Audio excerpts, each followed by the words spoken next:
Welcome to the Indie Film Hustle Podcast, episode number 183. Life is 10% what happens to us and 90% how we react to it. Dennis Kimbrough. Broadcasting from the back alley in Hollywood, it's the Indie Film Hustle Podcast, where we show you how to survive and thrive as an indie filmmaker in the jungles of the film biz. And here's your host, Alex Ferrari. Welcome, my Indie Film Hustlers, to another episode of the Indie Film Hustle Podcast. I am your humble host, Alex Ferrari.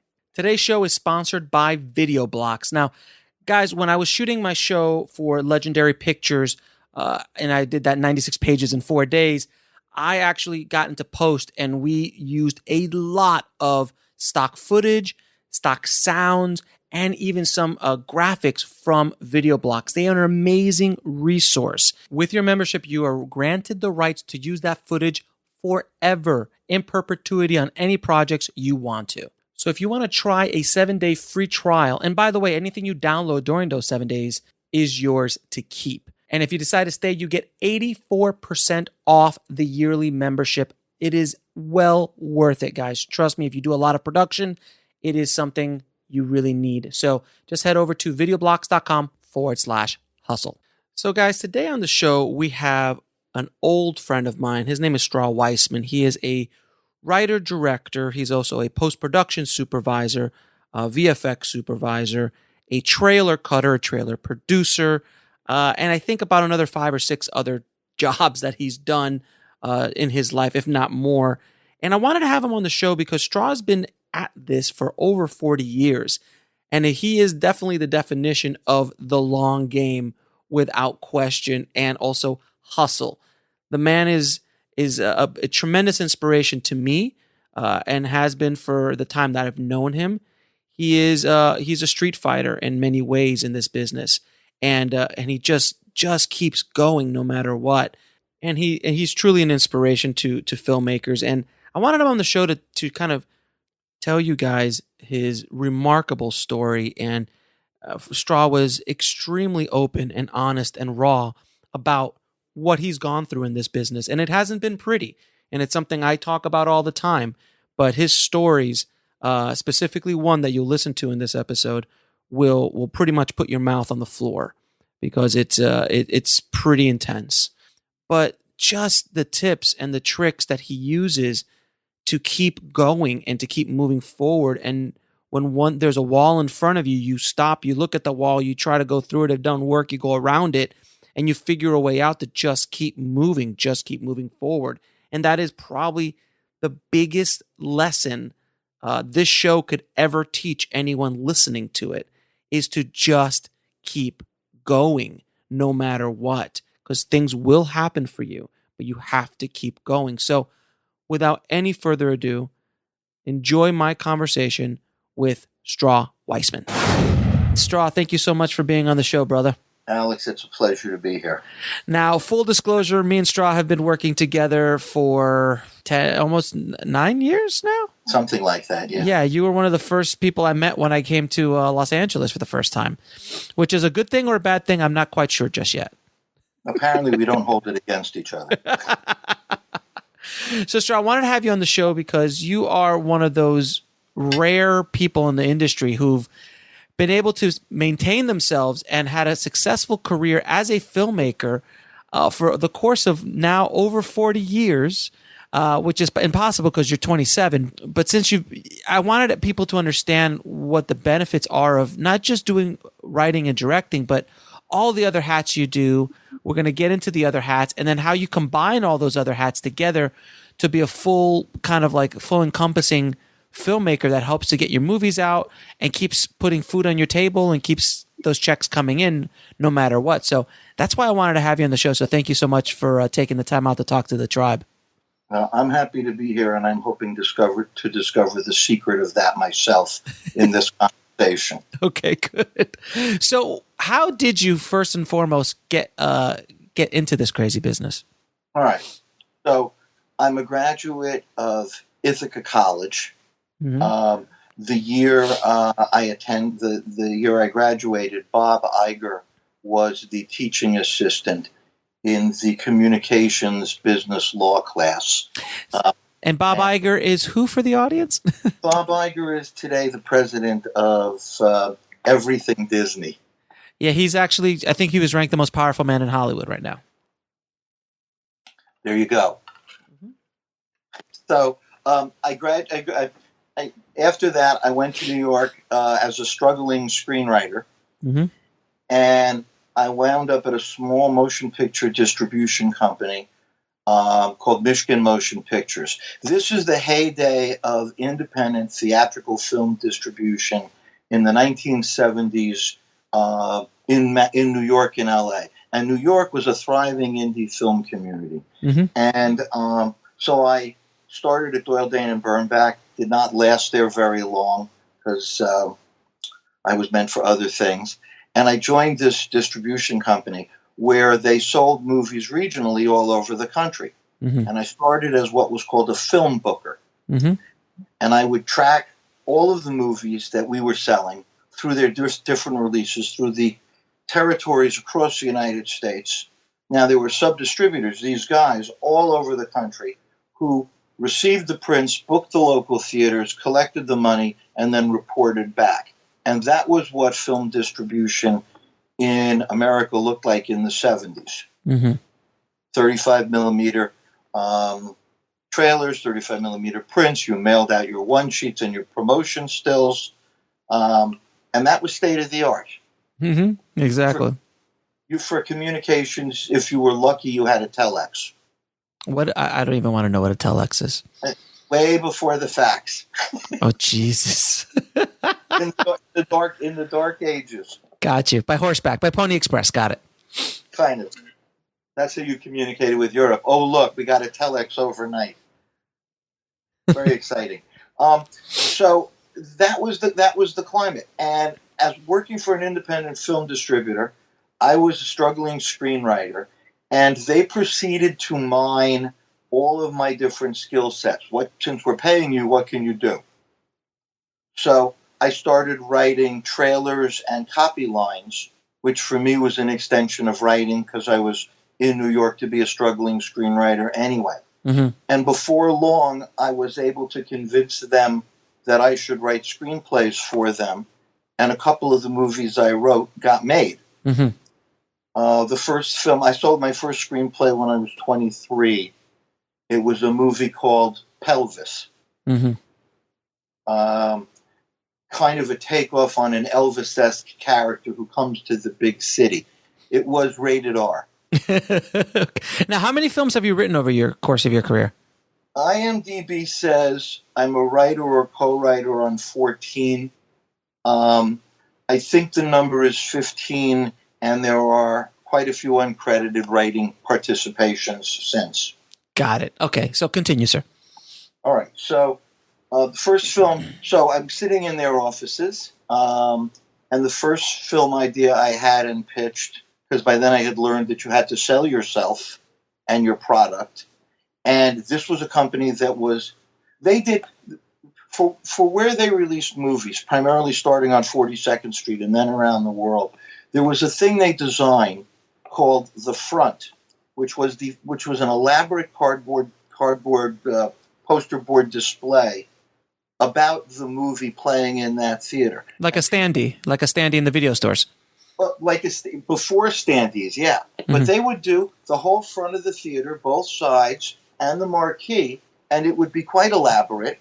And this was a way to get attention in Times Square, on 42nd Street, on Broadway.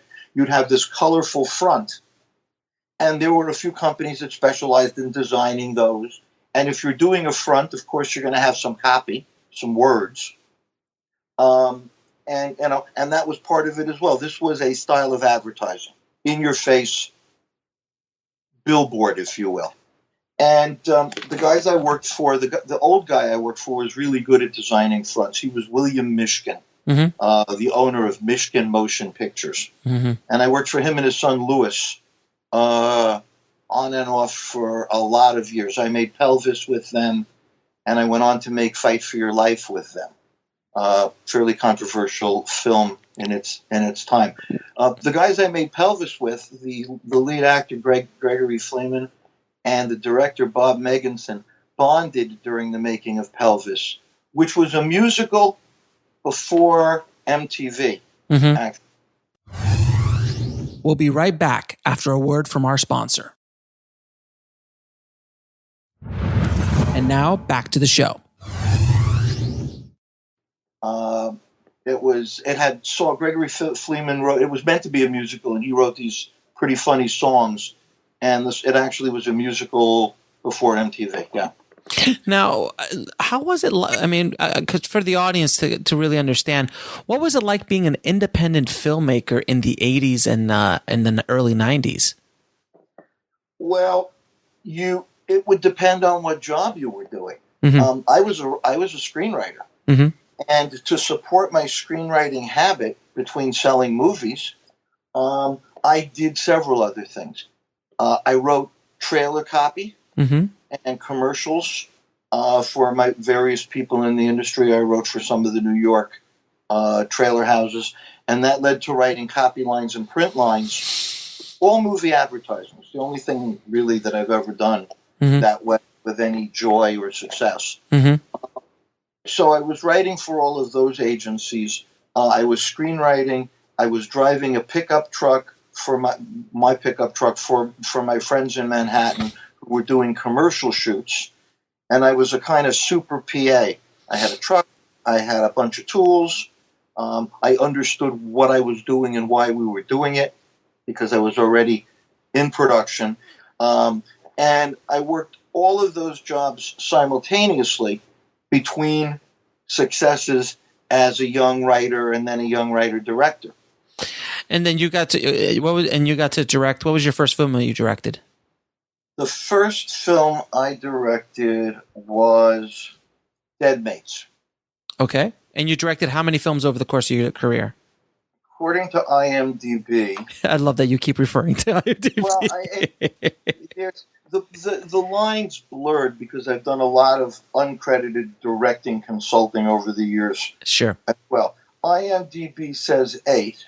And it's more like 9, but one of those films I'm not allowed to talk about too much. Fair enough. So we might talk about it. Okay. Now, how did you get into post-production supervision? Crazy enough, while my directing career has been a roller coaster over the years, because when you make a feature film as a writer-director, if your film doesn't get out there, it's a long climb back up to that next independent feature. Yep. You have to find you have to find something else you're passionate about. You have to push to get it written. It has to be worthy. You have to cobble together some understanding about financing, and then to go off and make it. So being a writer-director is hard work. What I found was that my marketing skills, my movie advertising skills, started in the early days of copywriting in New York, were in demand.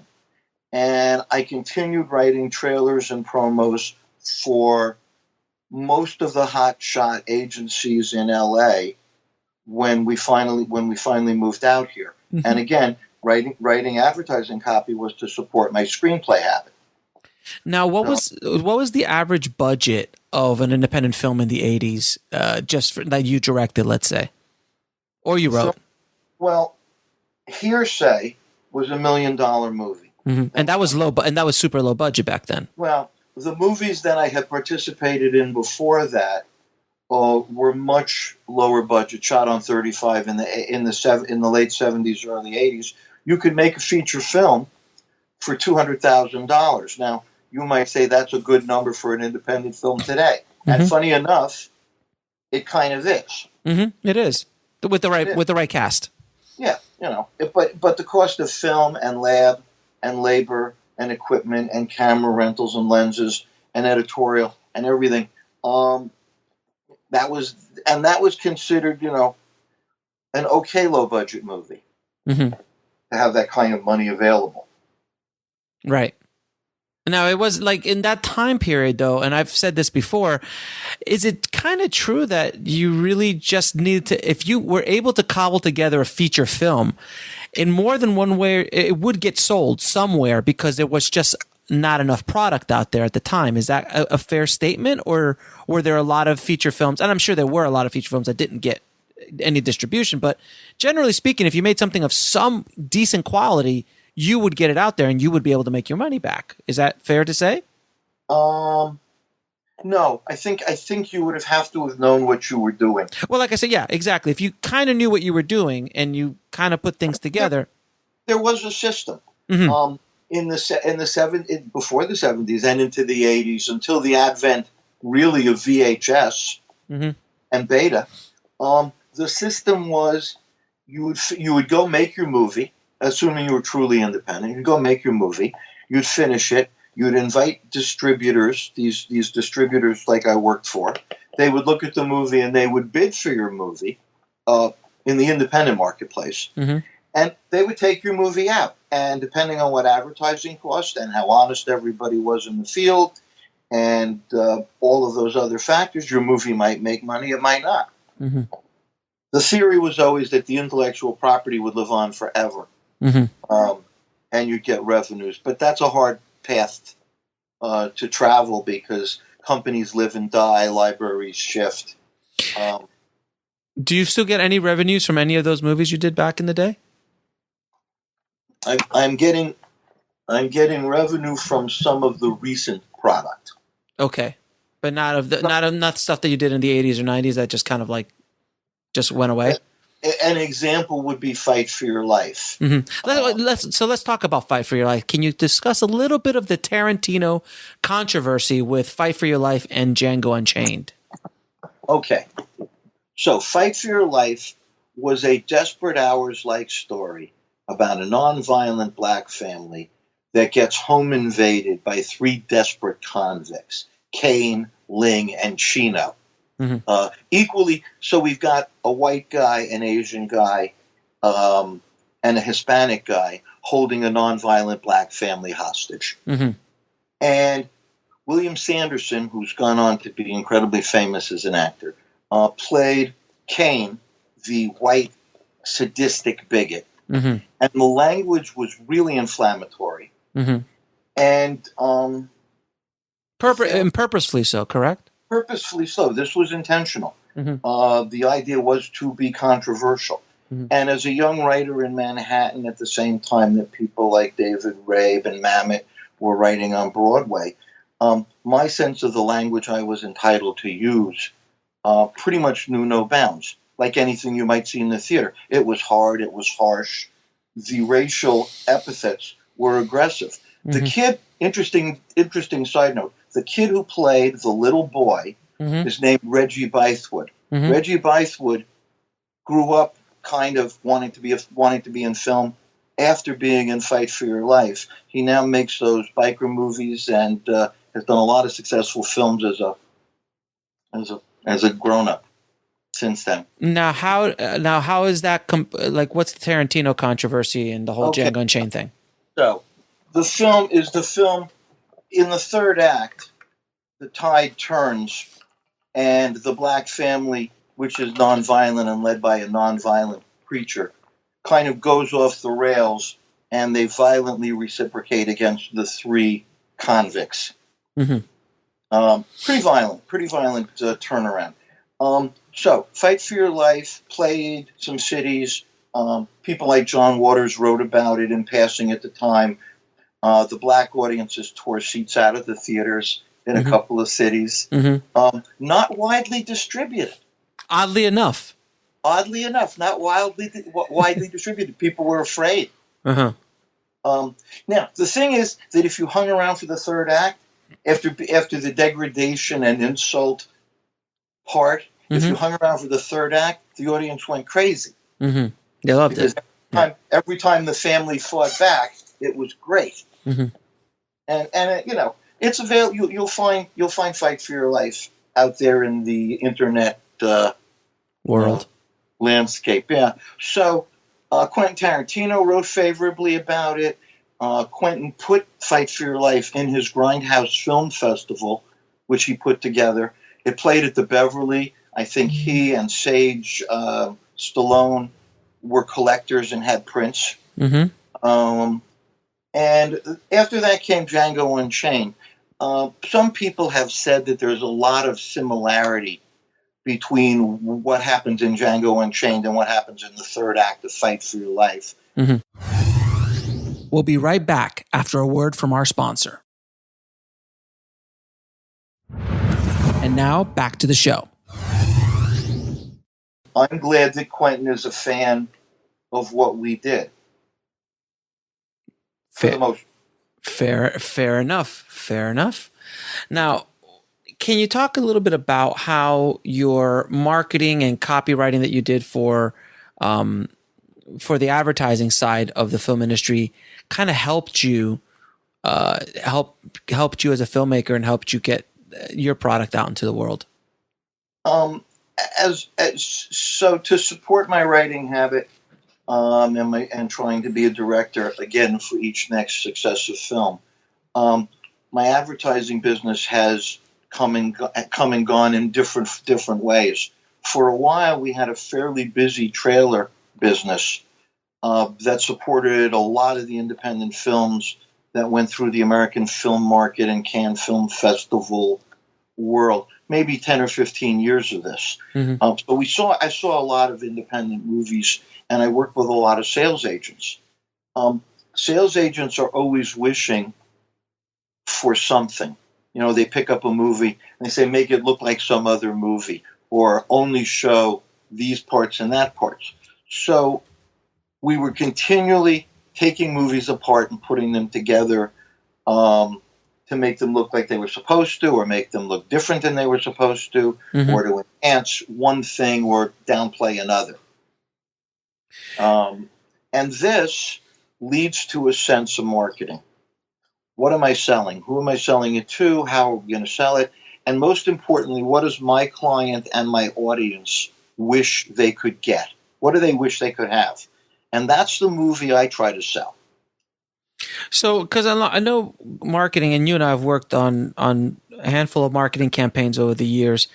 A lot of times trailers and not a lot of times, most of the times trailers lie to you, and posters lie to you as a consumer, because you're expecting one thing and you get something else, or they give the entire story away in the trailer.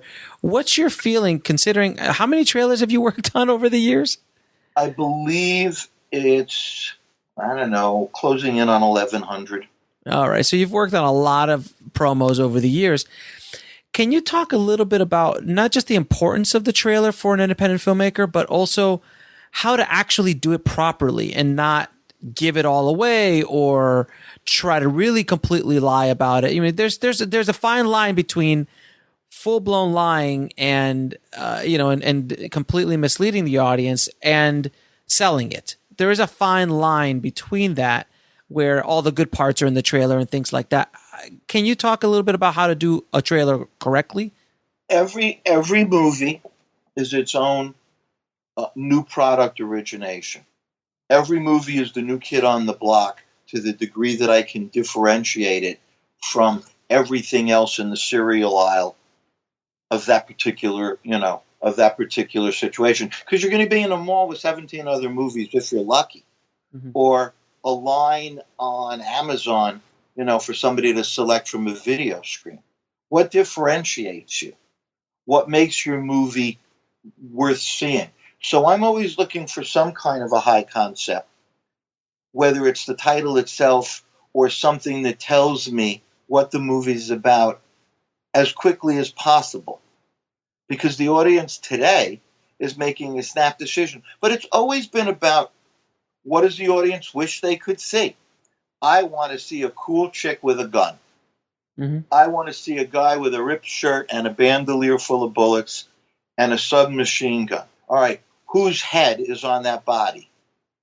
Well, I want to see it more if it's Arnold, or you wouldn't want to see it more if it's Arnold or Bruce than if it's some guy who only had an independent film acting career as that guy.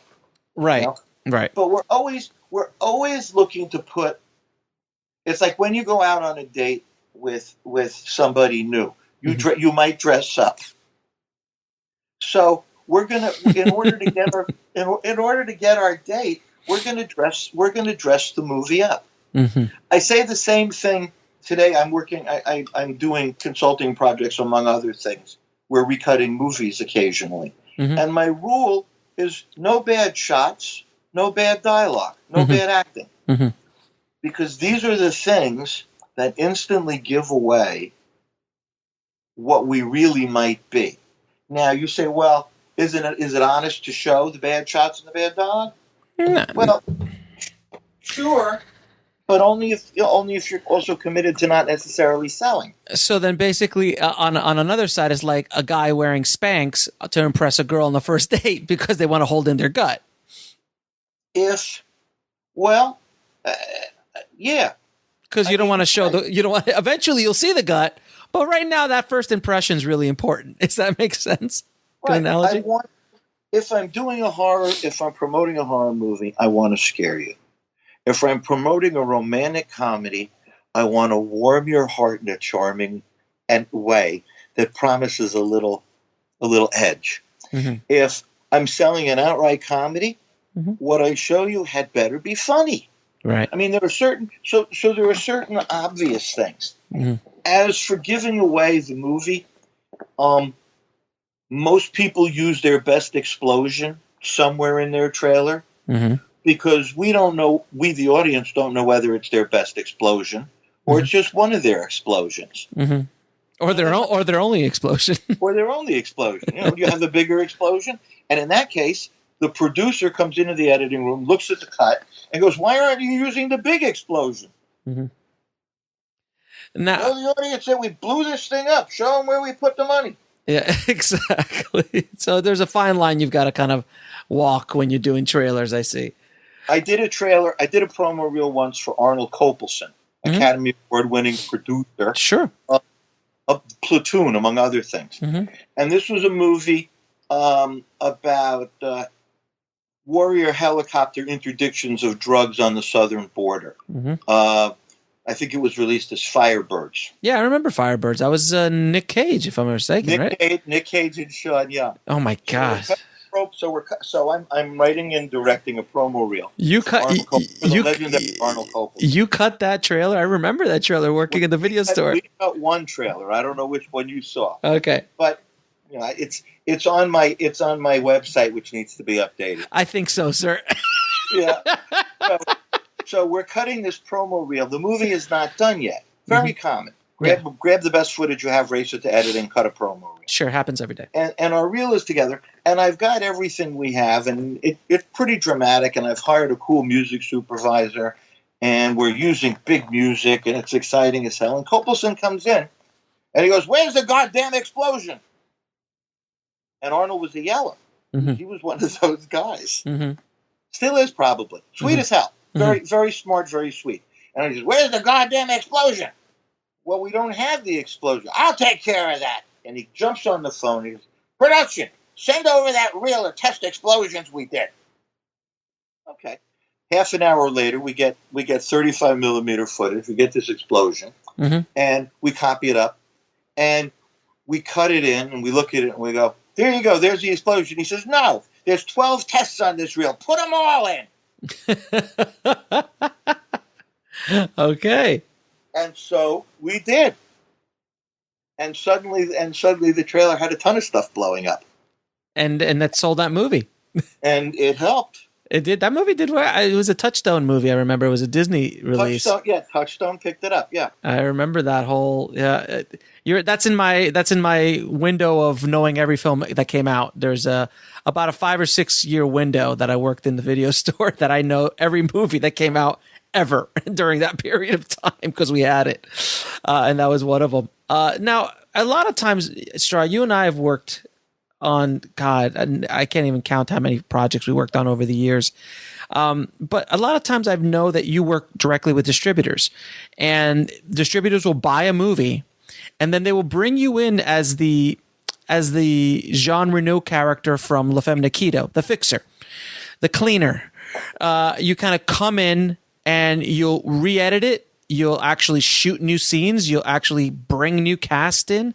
Can you talk a little bit about that process? Because I know that's kind of a hidden art and a hidden thing that a lot of filmmakers don't know about. So can you talk a little bit about that? Well, every occasion where I come into a movie that's already been started is unique and different, because every independent film is unique and different. We'll be right back after a word from our sponsor. And now back to the show. The thing about independent films is that anybody with a credit card, a rich aunt, a paper bag full of money, or an iPhone now, anybody can go out and make. So it's... Well, why don't we use this one as an example? And I won't say the name specifically, but I think you know the one with the world's greatest DP? There was a movie about gangsters that we worked on together. Yes. So in the case of that movie, a filmmaker came forward and said, I've got this great movie. I've got this terrific movie about this gangster culture that thrives in the underground, the seedy underground of Los Angeles. And very original. Got this great footage, very contemporary. Sure. And our team looked at the footage. I was working with a company called New Films International and doing a lot of this acquisition, bring finishing money, recut, reshoot mentality kind of projects. And this gangster movie showed up. And my team said to me, can you turn this into something that we think we would be more saleable? And I feel like I'm choosing my words carefully, more carefully than I might. I honestly don't think you need to be that careful, because I have a lot of disdain for that film. So knock yourself out. We won't say names, but go ahead. It's one of my favorite fix it, not be appreciated sufficiently movies of all time. Yeah. So unfinished movie. Because I said I could fix it and help make it a better movie, New Films International went on to acquire this low-budget indie gangster picture, contemporary gangster picture. And we spent quite a bit of time with the writer-director recutting it, and eventually had to kind of push the writer-director out of the process because he insisted on holding two bad shots of family members. Basically, he was insane. He was very passionate about his vision. Unfortunately, his vision was not in sync with what the people I worked for thought they could sell. So politically correct. I love it. I'm trying really hard. You are actually a wordsmith. So when I hear you talk and explain things like this, it's like an artist working. It's like as a master artist working with words, because you're much more eloquent than I am, sir. Well, I mean, it's one way of looking at it. Ultimately, sure. he was asked to not be part of the creative process. Yes. I finished the cut with an editor I had done multiple projects with before. My producer, my sales agent, distributor guy said, "Okay, pretty close," and then we added new scenes. So we went out and shot new scenes and integrated the new material with slightly more famous actors than had been in the movie before, so that it had a slightly newer look and better names. Sure. And that picture has gone out into the worldwide marketplace where you could find it today. And it sold. It actually made money. It did. It did sell. There was amazing. There was actually almost a slightly different version of the movie than the one we finally finished. Yeah, I remember there was the voiceover situation. We did. Ultimately, it had a voiceover. It was like the whole Blade Runner situation: voiceover, no voiceover. It needed a character to tell the story. And in the case of this movie, the character was was played by a Michael Madsen kind of a guy. Yeah, a kind of a guy, correct. A kind of Michael Madsen kind of guy, correct. And I think Michael Madsen might have even been in that picture. He possibly could have been. And the character told the story in a kind of a close mic technique like this. And this is about gangsters and good guys and bad guys. And some guys are so bad you wouldn't want to hang out with them. You should have just done it. I don't know why you just didn't do it, sir. As it turned out, Michael Madsen did that narration. But before that, we looked at the movie at one point and said, and this was a marketing decision. This is a great marketing decision. Mm-hmm. We looked at the movie and said, it might be better if the voiceover had an ironic, funny comedy element to it. Mm-hmm. Mm-hmm. Yeah, and that's a direction to go to. And so I wrote a guy who talked more like this. Oh God, stop! Just stop! We did. We did a whole version of the movie. Jesus. We did an entire draft of the movie. Right. With the guy going, and there's no reason that character's in the corner of the frame because the continuity doesn't match. Now, just we presented that version, and the room, people had chuckled through the whole movie, and at the end of as they should, the lights came up. The guy who owned the company looked at the marketing guy and goes, "It's very funny, but I don't know if we could sell it this way." It's a good impression of him. The writer director heard what had happened and began and flipped out. Oh, of course. For months, mm-hmm. about how I had ruined his masterpiece. I understand. Now we later brought Michael Madsen in to read a slightly toned down version of the same narration. So delivered differently. This is a good point. This is a good point to make for everyone listening. We're not trying to make fun of an independent filmmaker trying to put out his work, but and this is something that Straw has worked with a lot in his career, and so have I. A lot of times there's delusions of grandeur, or there's filmmakers who just aren't honest with what they have in front of them in the marketplace, because at the end of the day, this is a product that's going to be sold, and this movie was made to be sold. It wasn't an art piece. It wasn't a movie that wasn't not going to be sold and didn't care if money was made or not. This was a commercial endeavor, and unfortunately, his ideals and his vision didn't match up with what the market was willing to pay for his vision, and the grandiose ideas of he had. He also did a lot of stuff in the marketing world with YouTube, with buying views, because he's like, hey, if we have over 1 million views, people are going to buy it because they think, so he bought a bunch of views on YouTube for his trailer, so it looked a lot bigger. There was a lot of mistakes the filmmaker made. And then just the way he dealt with the process. And it was, at the end of the day, it's unfortunate more than anything else. Correct. It was no pleasure dealing with him or his antics or mm-hmm. his frustration in the way he acted out. But the important thing, mm-hmm. at every step of the way, the people I worked with did nothing but their best to try and bring something helpful to the product. Right. And that's the good takeaway. There isn't a project I've worked on where I haven't, including the stuff I've written and the stuff I've directed and the stuff I've ghost directed or ghost written mm-hmm. or re-edited, where we don't put everything we have into it because we're hoping that what we bring to it is going to make a difference for it. And right. almost all of those pictures are out in the marketplace, almost every one of them. And without that assistance, they would be sitting on a shelf somewhere. Some of them never have been finished. Right. Yeah, exactly. Some of them wouldn't have finished. So I think a lesson for filmmakers listening now is before you ever get to that point where a distributor is coming in to finish your movie for you because you didn't figure out the proper budget or how to do it properly, or just didn't know what you were doing or got in over your head, kind of figure this all out prior to ever getting to that point. Because I guarantee you they much rather deal with a final product. But when you give a distributor your movie to finish, the creative control is going to go out the window because they've got the money now to finish your movie. And that's exactly what happened. That's the flip side. Yeah. On the other hand, what he had wasn't a finished movie. Right. And there wasn't, and there was no view to the finish line except getting help. So, you got to applaud somebody for coming out of a different business and saying, I'm going to make a movie and here's my vision, and trying to get it in the can. I'm a big fan of that. Mm-hmm.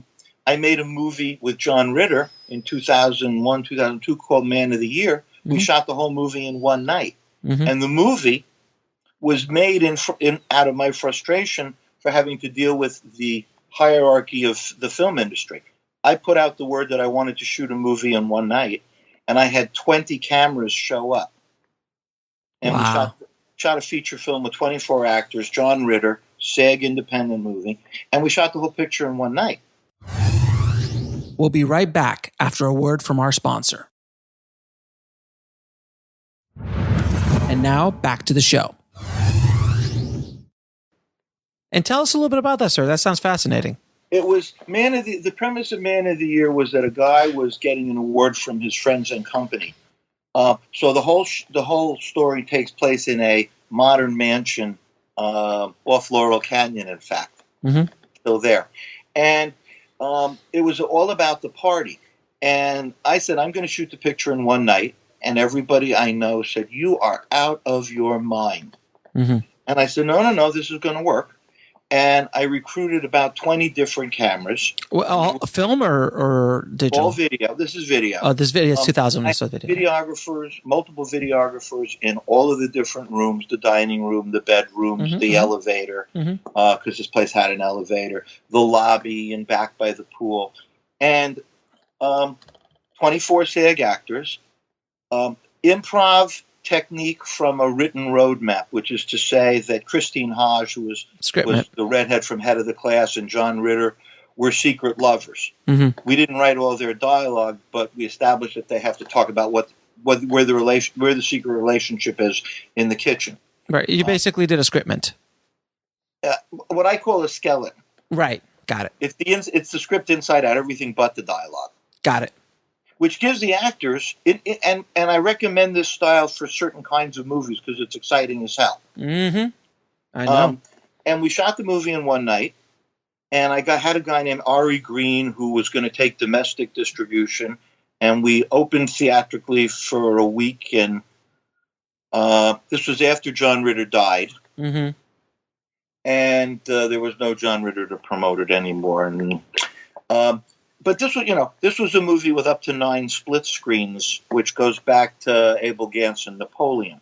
Mm-hmm. This was a very busy video project, but it was a feature film blown up to 35 from 20 standard def cameras. Mm-hmm. And that taught me that 24 hours taught me that if you can make a movie in one night, you can do anything, pretty much. Yeah. And it caused me to go on and write and direct the movie, same style, called Trunk, which was another feature and we shot that in 4 days. Yep, I remember that one. Yeah, with 2 red cameras. Yes. I knew you then. Now, can you talk a little bit about the importance of cast in the international and domestic marketplace when making an independent film? You get to a crossroads sometimes. There are a very few number of reasons why people will be in your movie. They're living with you, they're married to you, they're sleeping with you.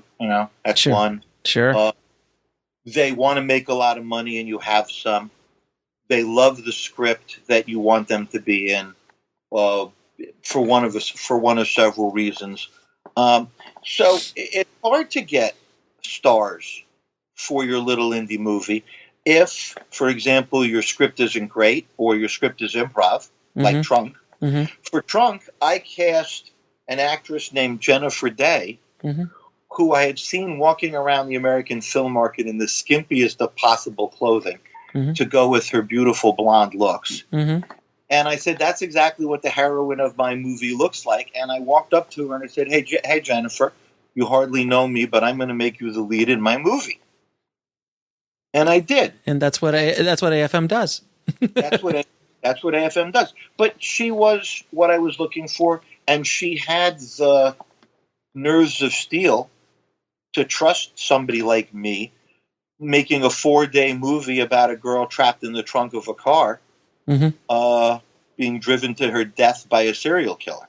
So, but cast makes all the difference. The reason that gangster movie got added scenes was so that they could shoot additional characters who had marketable names.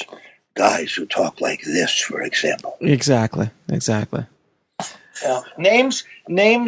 are critical. I'm working on packaging a movie right now, and I can't go forward until I cast a female lead for the 7 days that we need her, and she has to be acceptable to foreign sales agents, or we will not get funded. And that's the business. And that's the business we're in. The independent filmmaking, as I've experienced it, both as a marketing guy and as a maker, mm-hmm. you have to have nerves of steel. You either have to be independently funded or incredibly technically adept, mm-hmm. Or some combination of those things, or have good friends, or have great luck, or be remarkably talented. And even then, it's not an easy game, because it's independent film. There's no rule book. Even at the American film market level, where there's some rule book, there's no rule book. Mm-hmm. I could go out this afternoon and make another one-day movie if I wanted to. Mm-hmm. And if you had the right star in it, you could probably get it sold somewhere.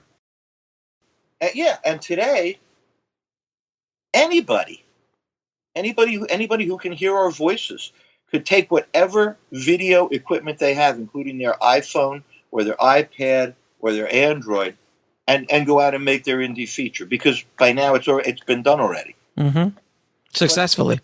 But, you take your GoPro and make a feature. I've used combinations of cell phones, GoPros, Red, and Alexa in the same project,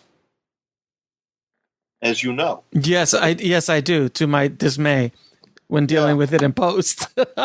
which brings us to post-production supervision. Yeah. How did that happen? So, Marquee Productions, which is my production company, mm-hmm.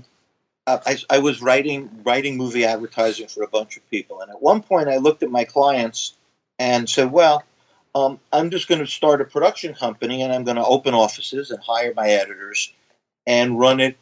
We used to be the Weisman Company, clever enough name, mm-hmm. But we opened Marquee, and so now we are dealing with editing rooms and a sound room and editors coming and going, and the business is taking movies apart and putting them together as trailers and teasers and delivering on 35 millimeter and delivering eventually on video. Mm-hmm. This caused me to have to be incredibly tolerant of my clients, because everybody's movie went down a different road. Mm-hmm. So you would get video elements, you get film elements, you get transfers with or without visible time code. You might not be able to match back. And you were forever having to make the best thing you can for the client out of the elements that they were able to supply. Mm-hmm. And I became really familiar with problem solving just to get through the elements. Trailers are no different than features. They're just 85 minutes longer. Got or it. the other way around. Features are no different. They're just longer versions of the same process. And a trailer, it's 100, 120 shots, maybe more, visual effects, mains and ends, mm-hmm. billing cards, music selection. So all of the choices you're making in creating a trailer are choices that have to be made in making of a movie as well. It's the same toolbox. I'm building a smaller building. Fair enough. Now, what kept you going all of these years when many of your colleagues tapped out or quit years ago? Because it's not easy. Well, I love what I do. Mm-hmm. I truly love what I do. At various times, I've been driven, and driven is appropriate, by different things. In 1996, when my trailer company had offices at 6565 Sunset Boulevard, mm-hmm. I was a partner in a recording studio called Hollywood Recording. Mm-hmm. And in 1996, my business partner, Barry Skolnick, was shot dead in the parking lot early one morning. Wow. At the beginning of a business day. And as it turned out, I had introduced him to the guy. I had introduced him to a guy named Cole Allen, mm-hmm. who was a factor. He lent money against receivables. Mm-hmm. And I had done business with Cole, and Barry was my partner and friend, and I introduced Barry to Cole. And before I knew it, Barry had borrowed $1 million against paper the studio was owed. Mm-hmm. And then one morning he was found shot dead in the parking lot. Wow. Cole Allen became the key suspect in arranging that murder. Mm-hmm. We'll be right back after a word from our sponsor. And now back to the show. Wow. Now, okay, you're talking about some stuff. Where is Mr. Allen now? Okay, 3 weeks after Cole Allen was charged in the LA Times as a suspect, he died of a coronary and his body was cremated. Got it. In the aftermath of that, and partly to process the way I felt about having what I thought I had done inadvertently was to introduce one of my best friends and partners to the guy who had him killed. Mm-hmm. In the aftermath of that, I wrote a screenplay called Hearsay. Mm-hmm. Hearsay was about two friends who started a voiceover business, and how one of them gets killed. I went on to sell that screenplay to a company called World International Network. Mm-hmm. From this experience, I later learned how people come in and recut your movie and release it differently. Mm-hmm. And that's all I'm allowed to say about that part, probably. Got it. I think you've said more than enough, but it does say, it does talk about that this is, a high stakes business a lot of times, especially when you're dealing with that kind of money. That was $1 million feature on 35 millimeter about the voiceover business and fast living and careless mistakes that I was looking at as this is my Sundance movie. I imported a gentleman named Chuy Chavez, a DP. Great name. Who shot Star Maps. Okay. Oh, yeah, and I brought him across the border. We flew him in just to shoot the movie. Right. And here's a funny story. On the first night of shooting of Hearsay, I am driving out to this location in Palmdale for a midnight start because we're doing drive-bys with the two lead characters. And I'm driving in my Jeep Wrangler, and I've got Chuy Chavez, who speaks not a lot of English, in my front seat. And I accidentally cut off a state trooper. Mm-hmm. And the next thing I know, I'm being pulled over. And they go, all right, Mr. Weisman, do you have any drugs or weapons in this vehicle? And I was on my way to shoot the first night of my movie, my feature film. Right. I'm a director, a writer-director on a mission because the movie's about the real-life experience of my dead friend getting murdered. Right. And the police officer says, drugs or weapons? And I think about it for a half a second. I go, yes, Your Honor. Yes, officer. Oh, my God. Both. He goes, what do you have? I've got some marijuana and I've got a loaded pistol. And they asked me to produce both the marijuana and the gun rug, the locked up gun, the loaded gun. Uh-huh. They spent 15 minutes holding me at the side of the road. And they said, all right, we understand you're going out to Palmdale to shoot. What's the pistol about? Well, my friend got murdered in a parking lot. I'm making a movie about it. And since he died, I've been carrying a gun because he was my partner and he got murdered. And they said to me, you can go. This is your lucky night. Wow. And they gave me back my unloaded gun, and gave me back my marijuana. And I went out to the shoot. The very first line of dialogue between the two characters in the first scene up that night, for which I arrived 15 minutes late, one character says to the other, this is our lucky night. So why do we do it? Life imitates art, art imitates life. Yeah, what I find fascinating about your story, Straw, is that you've been doing this for 40 years, and you've been 42 apparently. Allegedly 42 years. And you there? Oh yeah, sorry. I'm here. So what I find so fascinating is that you've been able to do this for so long. You've been able to support your family, make a living, and enjoy this journey that it's been long and hard. And like we were saying before, when we were talking earlier, that, a lot of times it's not about being the most famous director in the world, the most famous writer in the world. We all want to be the next Tarantino or the next Nolan or the next Fincher. But you said something really interesting when I said that, which was what? Do you remember? No. That without 1,000 or 2,000 of you, there couldn't be a Tarantino. Well, in a certain way. The industry builds on itself. Without Megginson and Fleeman coming together on the set of Pelvis, there would have been no FX. Right. That was another movie in the 80s. Yeah. Yeah. I wrote with Charles Kaufman on a couple of movies. We co-wrote a movie called The Outdoorsters. Mm-hmm. Later changed to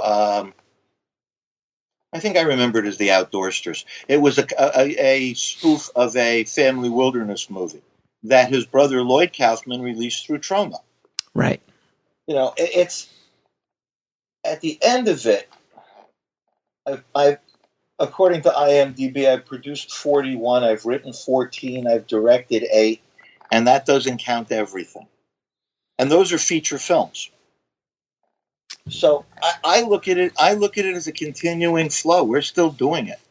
We're finished. I'm co-producing some wonderful independent product now, and there's stuff coming up. And we're struggling to get other stuff made, like everyone else should be, who is getting everything they want made. It is a struggle. It's the nature of being independent, unless you're wildly successful. And even wildly successful people still have to hustle.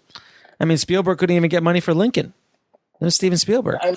I have a feeling Luc Besson is not going to go so big so soon again because he's not having a positive indie film experience this time. Yeah, it's not Fifth Element, that's for sure. That's what I hear. Now, what is the craziest story, filmmaking industry story that you can share publicly? Besides the one you just shared. Besides the one I just shared. Yeah, besides the one you just shared. The funniest, the weirdest, the craziest, like, I can't believe this is my life. Well, the last story is pretty much I can't believe this is my life. Okay. I think, it all kind of runs together for me. It's a stream of conscious that just keeps flying back up in my face as a reminder of where we've been, what we do. I've been on sets with major stars. I've had major stars yell at me. I've yelled back at people. I've had people hug me and then not take my phone calls. I've had people hug me and then take my phone calls. It's, in reflection, I think it's just, it's just so far. I'm looking forward to what the rest of the day brings. Every day. And that's part of why I do what I do. You learn to enjoy the journey.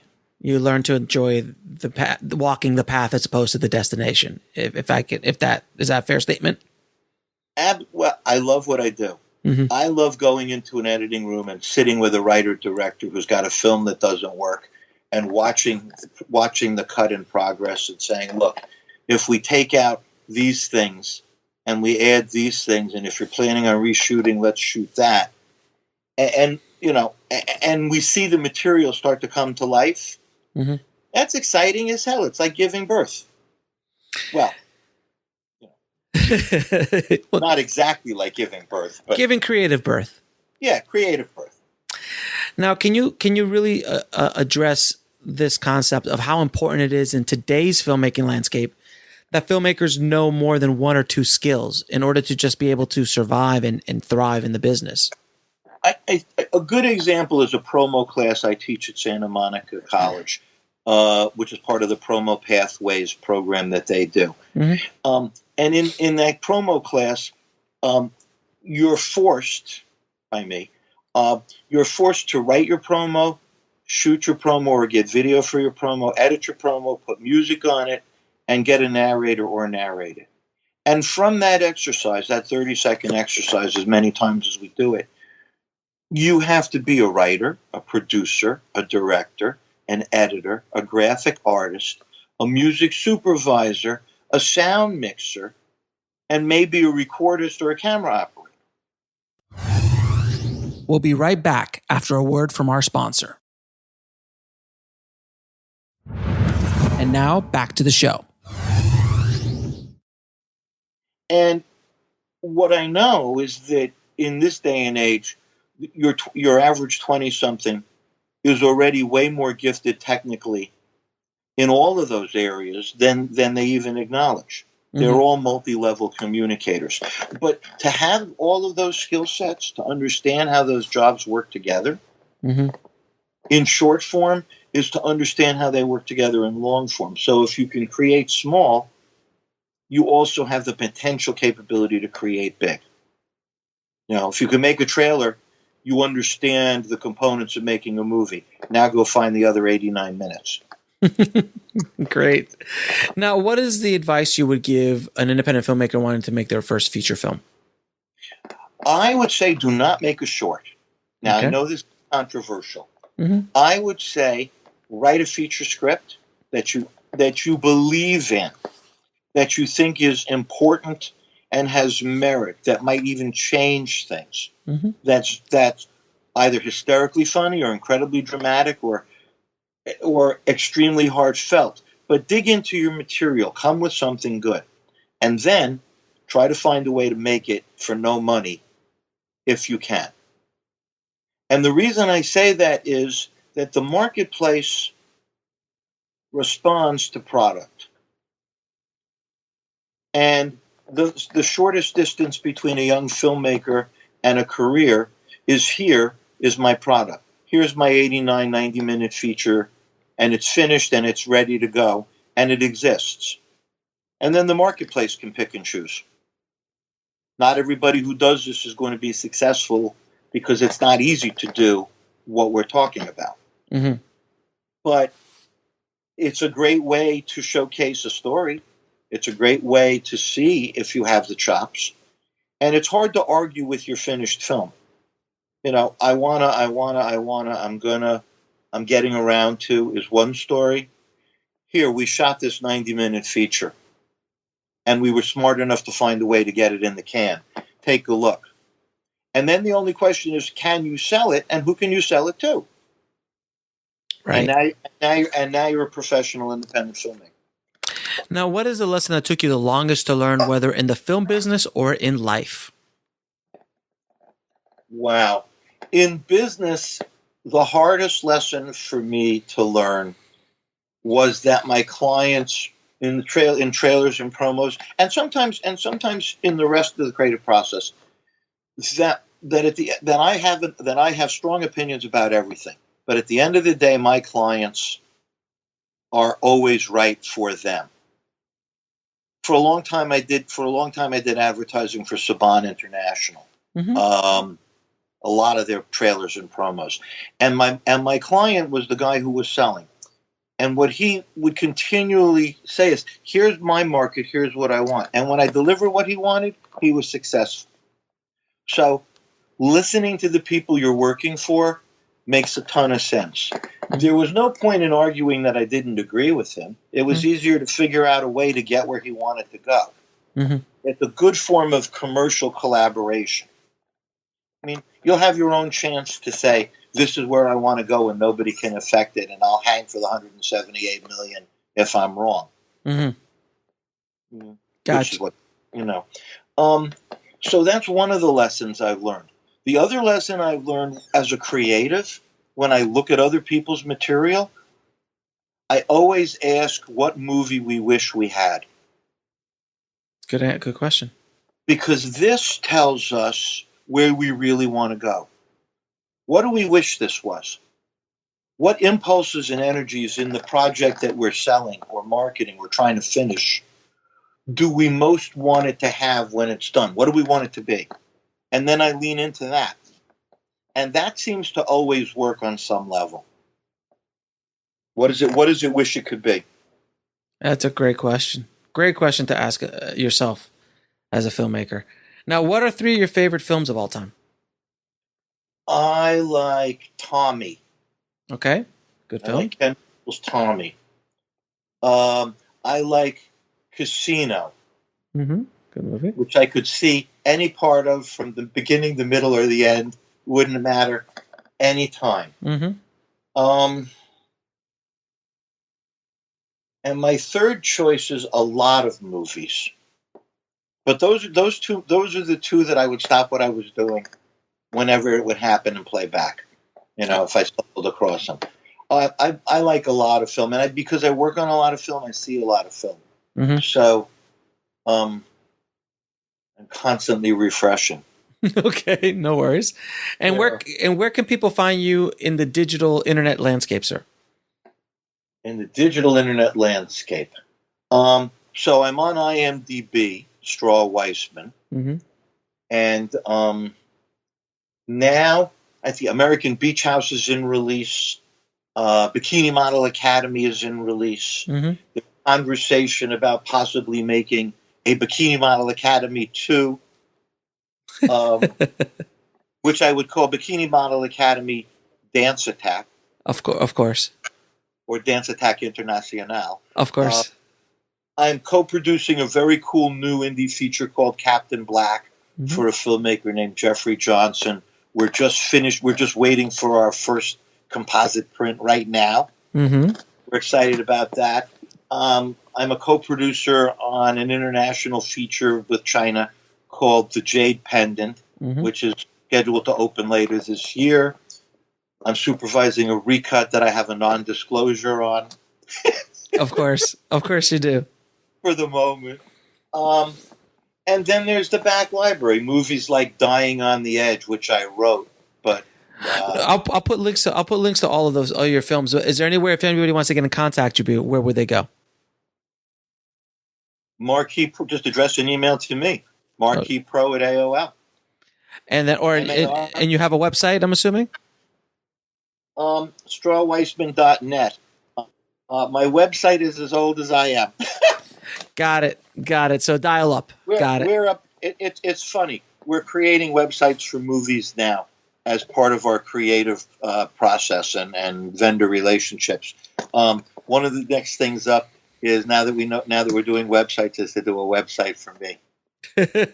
Sounds good. Straw Man, thank you so much for your honesty, your passion, and your inspiration, and showing people that you can make a living in this business, but you got to add a lot of hustle to it. And you are definitely the definition of that, sir. So thank you so much for taking the time out to talk to the tribe.